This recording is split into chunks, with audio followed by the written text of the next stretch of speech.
বাংলার ফুটবলকে ধ্বংস করে দিচ্ছে আইএফএ। আজকে 4 জুন একমাত্র মোহনবাগান থেকে আন্ডার 15-এ 3টে ছেলে ইন্ডিয়া টিমে চান্স পেয়েছিল, একমাত্র মোহনবাগান থেকে। অন্য কোনো বাংলার কোনো ক্লাব থেকে চান্স পায়নি। 4 জুনে সে চিঠি এআইএফএ পাঠিয়েছিল, আইএফএকে সব ফুটবল স্টেট সংস্থাকে পাঠিয়েছিল, এবং সেই চিঠি আইএফএ আজ অবধি, আমি একটি সংস্থাকে বলেছিলাম 10 তারিখে পাঠিয়েছিল, কিন্তু তথ্যটা আমি ভুল দিয়েছিলাম। আইএফএ আমাদেরকে কোনো চিঠি পাঠায়নি, কোনো জানায়নি। সেটা ইচ্ছাকৃত কি অনিচ্ছাকৃত আমি জানি না। ইচ্ছাকৃত হয় বাংলার ফুটবলকে ধ্বংস করছে, আর অনিচ্ছাকৃত হয় তাহলে আরও ধ্বংস করছে। কারণ তারা আন্ডার 15-এর এই যে ইউথ ডেভেলপমেন্ট না হলে বাংলা যে দুবার সন্তোষ ট্রফি পেল না, আজকে নাচানাচি যাই হোক না কেন, আজকে যে দুবার সন্তোষ ট্রফিতে কোয়ালিফাই করতে পারলো না, পেল না তো ছেড়ে দিন, কবে লাস্ট সন্তোষ ট্রফি পেয়েছে কেউ জানেও না। এখানে আমার মনে হয় না কেউ একবারই উত্তর দিতে পারবে। তো কোয়ালিফাই করতে পারলো না, তার জন্য কিন্তু তাদের কোনো চিন্তা নেই, মাথা ব্যথা নেই। আমরা যারা ইউথ ডেভেলপমেন্ট নিয়ে কাজ করছে তাদেরকে কোনো সাপোর্ট দেওয়ার ব্যাপার নেই। একটা চিঠি এলো, তাদেরকে ক্যাম্পে ডাকা হয়েছে ভুবনেশ্বরে, আন্ডার 15 প্লেয়ার 3খানা, তাদেরকে সেই চিঠি আমাদেরকে পাঠালো না। এরপরে আপনি এই সংস্থার কাছ থেকে ফুটবল নিয়ে আর কি আশা করতে পারেন? তো এটা খুব দুঃখের। তো আমরা এটা আপনাদের মাধ্যমে তীব্র প্রতিবাদ জানাচ্ছি, কারণ কিছু লোক আছে যারা ফুটবলটাকে ব্যবসার পর্যায়ে নিয়ে যাওয়ার চেষ্টা করছে। টাকাটাই আসুন। আজকে কলকাতা লিগের টিভি রাইটস বিক্রি হচ্ছে, তাহলে আমরা এটা উৎপল গাঙ্গুলির সময় আবেদন জানিয়েছিলাম যে টিভি রাইটসের টাকা আমরা পাবো না কেন?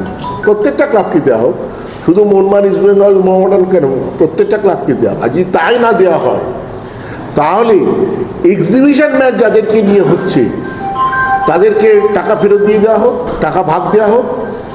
আর যদি মনে করে যে টাকার ভাগ আমি দেবো না, তাহলে এক্সিবিশন ম্যাচ করো না।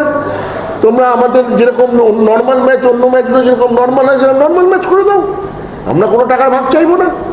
তুমি সাধারণ সমর্থকদের 10 টাকা করে টিকিট দাও, যেটা এখানে পায় ওরা, আর মেম্বারদের ফ্রি করে দাও, আরামসে আমরা খেলবো, কোনো আমরা ভাগ চাইবো না। কিন্তু তোমরা আমাকে বিক্রি করে টাকা রোজগার করবে, আর তার আমরা কোনো ভাগ পাবো না। আর আমার 47 লক্ষ টাকা বাকি, 47 lakhs মোহনবাগানের পাওনা আছে আইএফএ। তো আজকে অনেকে আমাকে বলছে যে আপনারা আইএফএর বিরোধিতা করেন। আমরা কেন বিরোধিতা করি সেটা আজকে আপনাদের সামনে জানালাম। মানুষ দেখবে, আপনাদের মাধ্যমে মানুষ জানবে, মানুষ বুঝবে যে আমি যেটা প্রতিবাদ করছি সেটা ঠিক করছি কিনা। আমাদের 4টে টিকিট পাঠিয়ে দেয়। আজকে আমি ওই ম্যাচটা, ইন্ডিয়ার ম্যাচটা দেখতে গেছিলাম, আমি নিজের টিকিটে গেছিলাম। আইএফএর টিকিট আমরা একটাও নিইনি, মোহনবাগান ক্লাব একটা টিকিটও নেয়নি। আইএফএ এখানে টিকিট পাঠিয়ে দিয়েছিল, আমরা ওইভাবেই খাম রেখে দিয়েছিলাম। হ্যাঁ, আমি ওই টিকিটগুলো পোড়াই না, কিন্তু টিকিটগুলো রেখে দিয়েছিলাম। আর আমরা নিজেদের আমরা টিকিট জোগাড় করে আমরা দেখতে গেছিলাম, এবং সুনীল ছেত্রীকে আমরা এআইএফএফকে লিখেছিলাম, এবং সুনীল ছেত্রী এএফসি থেকে অ্যাকচুয়ালি আমরা পারমিশন পেয়েছিলাম সুনীল ছেত্রীকে সম্বর্ধনা দেওয়ার জন্য, কারণ ওটা এএফসির ম্যাচ ছিল। তো আপনাদের মাধ্যমে আমি শুধু এই আইএফএর কাছে এইটাই বক্তব্য রাখতে চাই যে বাংলার ফুটবল তার কী করে তার উন্নতি হবে তার চেষ্টা করুন। ওই গান নাচ, আমি কোনো নাচ গানকে ছোট করছি না, সংস্কৃতির জায়গায় আছে, খেলাধুলোর জায়গায় আছে।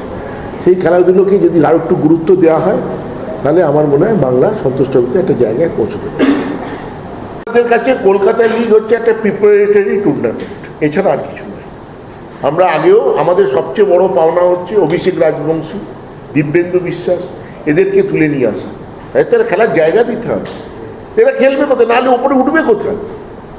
আইএসএলই যদি এখানে খেলে, আর এখন একটা নতুন একটা সুন্দর একটা মজা শুরু হয়েছে, যে কোনো টুর্নামেন্ট হচ্ছে, কোনোভাবে সে লটারিতে কারচুপি বা কোনোভাবে মোহনবাগানকে এক গ্রুপে রেখে দাও আর ফার্স্ট ম্যাচ খেলিয়ে দাও।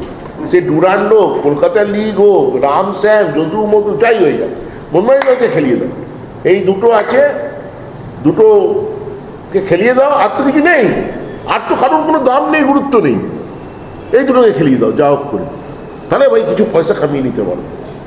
আর এই টুর্নামেন্টের খানিকটা গ্ল্যামার এসে যাবে, স্পন্সার টাকা দেবে। গত বছর তো মোহনবাগান দল খেলাই হয়নি, এবার আপ্রাণ চেষ্টা যে দুটো ম্যাচ যাতে হতে পারে, একবারে খান একবার সুপার সিক্স, আপ্রাণ চেষ্টা। দেবাশিস বাবু, ডুরান্ডের জন্য তো মাঠ দিতে হবে, এই যে 29শে জুলাইয়ের পর মাঠ যখন ঠিক হয়ে যাবে। আমি তো বলছি মাঠ দেবো।